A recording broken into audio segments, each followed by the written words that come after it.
कौन से प्रोफेशंस हैं जिनमें वक्फात की ज़्यादा ज़रूरत है? मैंने बताया तो है कई दफ़ा, क्लासें सुना करो ना मेरी बैठ के।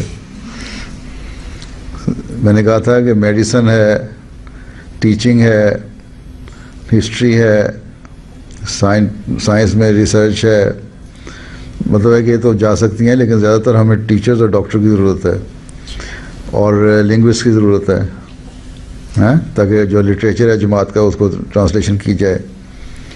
बेइंतहा लिटरेचर अभी पढ़ा है जो उर्दू में है और इंग्लिश में ट्रांसलेट होने वाला है। उर्दू और इंग्लिश में करो, अरबी से इंग्लिश में आनी चाहिए और बहुत सारी लैंग्वेज आनी चाहिए ताकि ट्रांसलेशन में मदद दे सको, टीचिंग में जा सको। टीचिंग प्रोफेशन, मेडिसिन बहुत अच्छा है।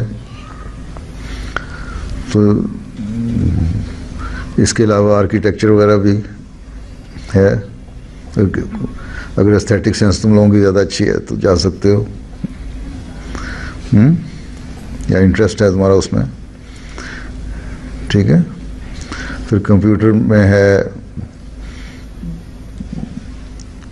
ग्राफिक्स वगैरह में भी औरतें काम, लड़कियां काम कर देती हैं।